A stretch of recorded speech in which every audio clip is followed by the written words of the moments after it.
तो दोस्तों हमारे चैनल में आपका स्वागत है। आज हम बात करने जा रहे हैं ब्याज के बारे में। जी हाँ दोस्तों, simple interest and compound interest. आपको पता है कि ये बहुत ही इंपॉर्टेंट टॉपिक है और इसकी मैं एक सीरीज स्टार्ट करने जा रहा हूँ और उस सीरीज़ का पहला पार्ट जो कि सिंपल इंटरेस्ट है वो यहाँ पे आज मैं अपलोड करने जा रहा हूँ।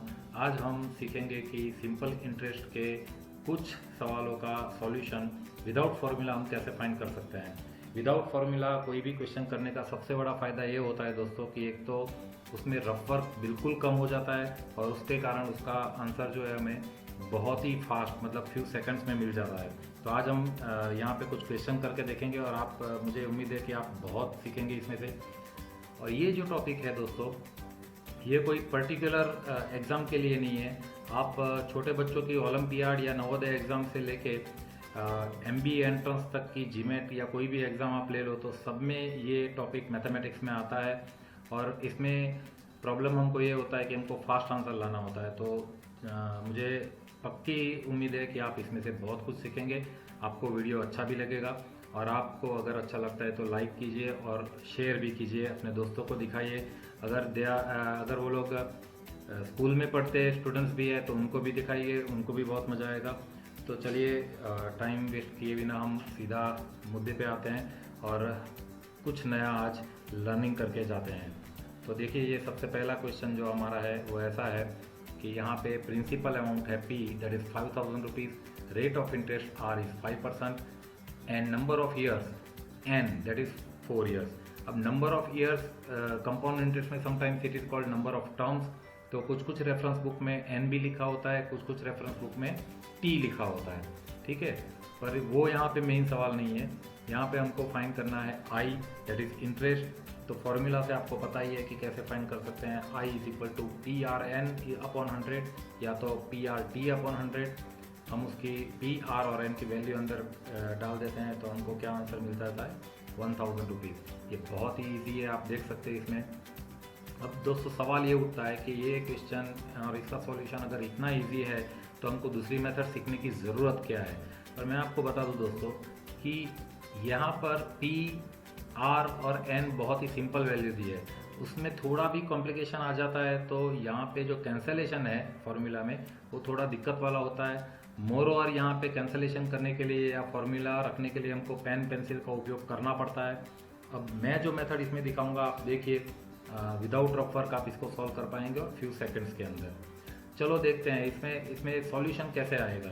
तो यहाँ पे क्या लिखा है कि 5% ऑफ 5000, मतलब interest for 1 year is 5% of 5000। 5% of 5000 कैसे फाइंड करेंगे?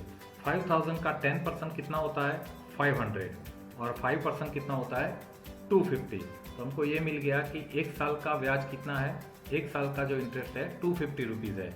दैट मीन्स मुझे यहाँ पे इंटरेस्ट 4 ईयर्स का, 4 साल का फाइंड करना है।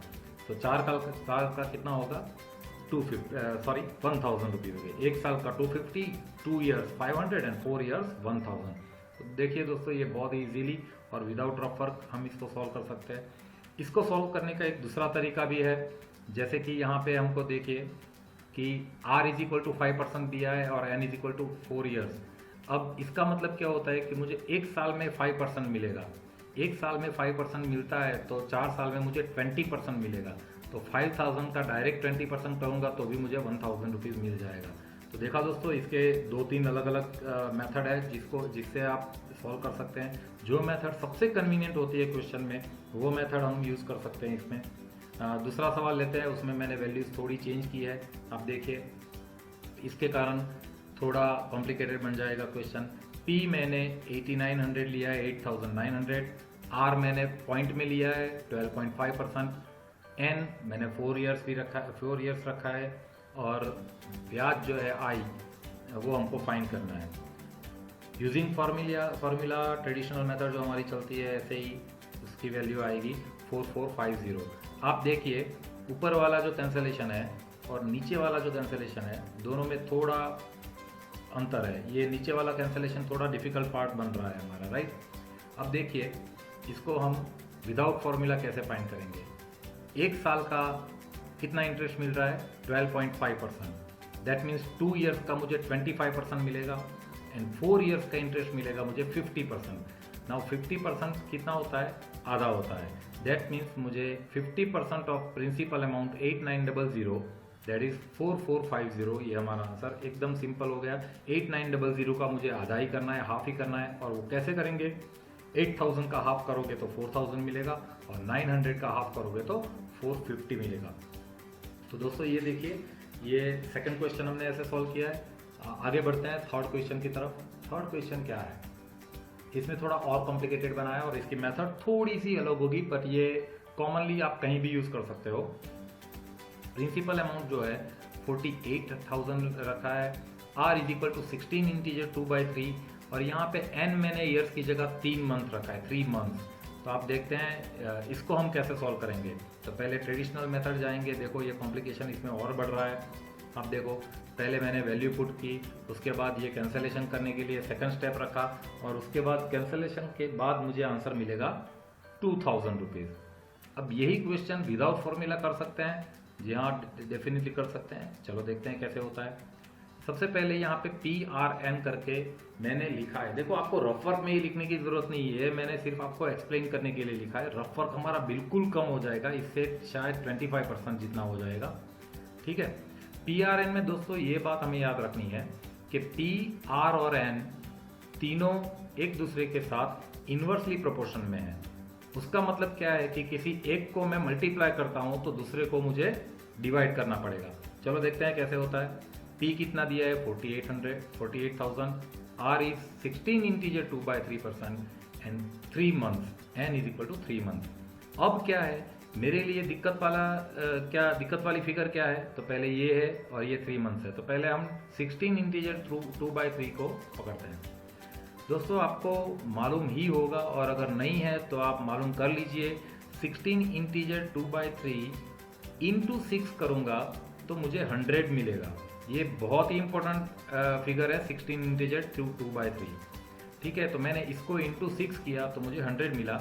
तो ये इंटू 6 किया तो मुझे कहीं से भी डिवाइड बाय 6 करना पड़ेगा। तो मेरे लिए सबसे कंफर्टेबल कौन सा नंबर है, 48,000। इसको मैं इजीली डिवाइड बाय 6 कर सकता हूँ। तो इसको मैं डिवाइड बाय 6 किया तो 8000 मिला।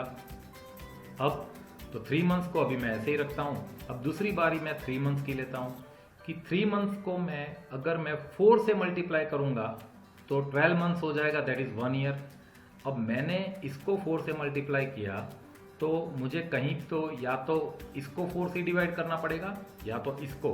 मैं किसी को भी 4 से डिवाइड कर सकता हूँ, पर यहाँ पे क्या है कि 100 है, उसको मैं एज इट इज़ रखूँगा तो मेरे लिए बहुत कन्वीनियंट रहेगा। तो मैं डिवाइड बाय 4 8000 को करता हूँ और 2000 मुझे आंसर मिलता है। 100% एज इट इज़ रखता हूँ। अब ये जो पूरा सिनारियो हुआ, मैं आपको एक बार फिर से ये सिनारियो समझा देता हूँ कि अगर 48,000 रुपीज़ का 16 इंटीजर 2/3% के हिसाब से 3 महीने का जितना ब्याज मुझे मिलता है, उतना ही ब्याज मुझे 8,000 रुपीज़ का 100% के हिसाब से 3 महीने का मिलेगा। अब मुझे 3 महीने की जगह 1 ईयर करना है तो उतना ही ब्याज मुझे 2,000 रुपीज़ का 100% के हिसाब से 1 ईयर का मिलेगा। तो मैं 48,000 वाला क्वेश्चन का मुझे आंसर अगर फाइंड करना है तो मैं इसका आंसर फाइंड करूंगा, इजी हो जाएगा। अब 2000 का 100% फॉर 1 ईयर क्या होता है, 100% ऑफ 2000 दैट इज 2000 रुपीज़। तो देखिए ये बहुत ही सिंपली और इजीली इसका आंसर मिल गया। इसके बाद वाला क्वेश्चन थोड़ा मैंने और डिफिकल्ट लिया है। आप देखिए इसमें क्या किया है, इसमें प्रिंसिपल अमाउंट दिया है 450 rupees, R is given 4.5 rupees, I is 81 rupees, और यहाँ पे हमको फाइंड करना है नंबर ऑफ टर्म्स या नंबर ऑफ ईयर्स, राइट। तो चलो देखते हैं। तो फॉर्मूला से क्या होता है, तो फॉर्मूला से या तो आप डायरेक्टली फॉर्मूला याद कर लीजिए, n is equal to 100 into I upon P R, या तो हो सकता है कि i is equal to P R N upon 100 में से डिराइव करते हैं फॉर्मूला। पुटिंग दिस वैल्यू, ये वैल्यू पुट करने के बाद कैंसलेशन करने के बाद हमको n की वैल्यू मिलती है 4 ईयर, ठीक है। अब इसकी जो फॉर्मूला हमको यूज़ नहीं करनी है और डायरेक्ट आंसर मुझे लेना है तो मैं कैसे लूँगा, आप देखिए इसमें देखिए एक्सप्लेनेशन थोड़ा लंबा है, बट ये प्रैक्टिकली इसका सॉल्यूशन ओरिजिनल मेथड से, फॉर्मूला वाली मेथड से बहुत फास्ट आएगा। तो चलो देखते हैं। प्रिंसिपल अमाउंट 450 रुपीज़ है और इंटरेस्ट फॉर n ईयर्स हम देखते हैं। अगर मेरा रेट ऑफ इंटरेस्ट 4.5% है तो मुझे इंटरेस्ट मिलता है 81 रुपीज़। आप देख रहे हो यहाँ पे 4.5% है तो 81 रुपीज़ मिल रहा है। अब दोनों साइड में 9 से डिवाइड कर सकता हूँ, if you can see that, right. तो दोनों साइड 9 से डिवाइड करूंगा तो अगर ये 0.5% है तो 9 रुपीज़ इंटरेस्ट मिलता है, और 1% है तो 18 रुपीज़ मिलता है। इसका मतलब क्या हुआ, 450 रुपीज़ का n ईयर्स के लिए 1% इज 18 रुपीज़। अब आपको पता ही है कि 450 रुपीज़ का 1% कितना होता है, 4.5 रुपीज़ होता है। यस, तो 1% of 450 is 4.5। So interest of 1 year at 1% is 4.5 rupees. That means 2 years के लिए 9 रुपीज़ और 4 years के लिए 18 रुपीज़। ये हमारा सीधा आंसर आ गया। देखिए इसका एक्सप्लेनेशन, इसका रफ वर्क यहाँ पे जो है वो बहुत ज़्यादा है। आपको एक्चुअली इतना बड़ा रफ वर्क करने की ज़रूरत नहीं है, ये मैंने आपको एक्सप्लेन करने के लिए यहाँ पे बताया। तो आप इसको प्रैक्टिस करोगे तो बहुत ही फास्ट आंसर लेके आओगे। दोस्तों यहाँ पे आप देखेंगे कि कोई भी क्वेश्चन, उसकी किसी की भी कोई भी वैल्यू है, आप विदाउट फॉर्मूला बहुत ही फास्ट इसका आंसर लेके आ सकते हो, मैं आपको गारंटी देता हूँ। दूसरी बात, अगर मैं ये फॉर्मूला वाली मेथड को फॉलो करता हूँ तो मैं कितनी भी प्रैक्टिस कर लूँ मेरी स्पीड वैसी की वैसी रहेगी। हालांकि अगर मैं ये मेथड को फॉलो करना सीख गया है एक बार, तो जितनी ज़्यादा प्रैक्टिस होगी मेरी स्पीड उतनी ही ज़्यादा बढ़ेगी।